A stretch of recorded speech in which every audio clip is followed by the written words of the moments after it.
So, truth be told, when I look down at my notes here, I missed a section.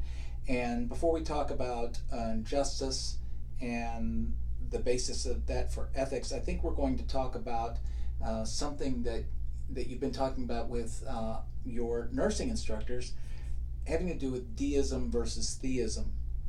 And so we're trying here to connect and to let these two disciplines intersect and talk to each other.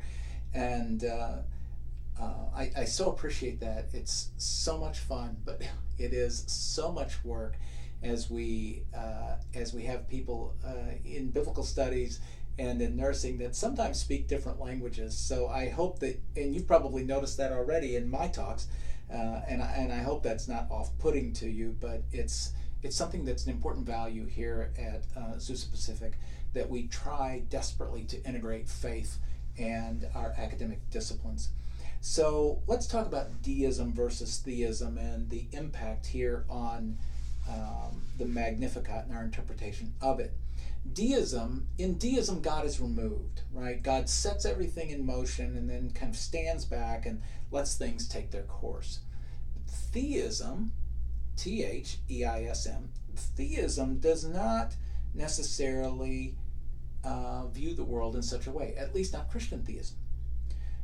In Christian theism, God is a God of action that is involved in the affairs of humankind. Well, that's much different than being removed from the affairs of humankind. So I'll just ask you the question. When you read the Magnificat, do you see a deistic God who has removed God's self from the affairs of humankind, or do you see a kind of involvement in the affairs of humankind, or desire to be involved in the affairs of humankind? How we think about God in that way is vitally important to how we relate to God and how we relate to one another. And when we think about the image of God that I talked about in a previous talk, if we see God as removed and distant, we might interpret the image of God both within ourselves and within others one way. Whereas if we think of God as involved in the affairs of humankind, even if we don't understand how that happens all the time, or why it happens, seems to happen sometimes but doesn't seem to happen other times, that belief will impact the way we treat the other. I feel certain of it.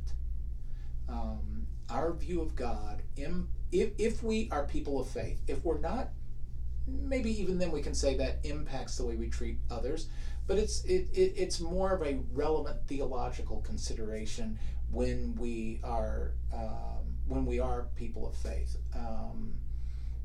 As we seek to translate these texts into real life experience, that's going to have more relevance for some of us probably than for others. So moving then from that conversation about deism versus theism, then we talk about justice. If God is removed, what matters justice?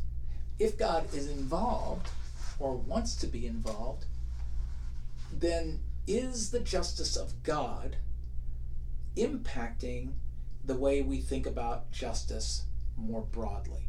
Now, let me be clear. I am not talking about whether we have the Ten Commandments in a state house, or whether the United States is under the threat of Sharia law. That is not what I'm talking about. I am talking about whether we think about our own particular ethical commitments and our own moral compass in relation to a God who is a personal God relating to us as individuals, or whether we think God is removed, or whether we think there's not a God at all, right? So what are the challenges that this text helps us to think through? Well, I think one of the things it helps us to think through is what mercy is and how it's shown. And I think mercy depends. It's different depending on the context, and I think you all know that. I think this text helps us think about the image of God and how that's fleshed out with patience. The call for justice with patients. I mean, I read the Fowler case studies with great interest, and I thought, I'm not an RN, but I could see, just based on my own experience as a person once removed, right? Because my wife is an RN, I could see how those situations at the end of chapter 1, or the chapter that deals with the dignity and respect code premise, I could see how those things really could happen.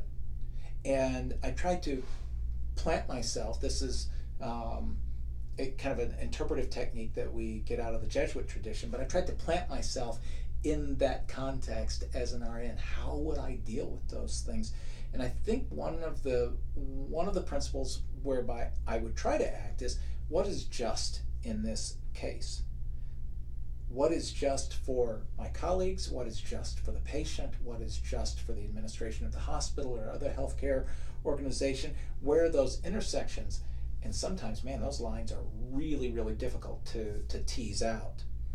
But one thing I think is a decided advantage to where we're situated right now is there seems to be a continual emphasis more and more on on equity, right? In my discipline and my work here at the university, we're thinking about issues of equity. I think in hospitals and in other nursing contexts, you're thinking about equity. You're thinking about equality of care. You're thinking about equitable work conditions. Regardless of socioeconomic circumstances, there should be justice reigning. And that justice, I think, as a Christian, right, it comes from the hand of God.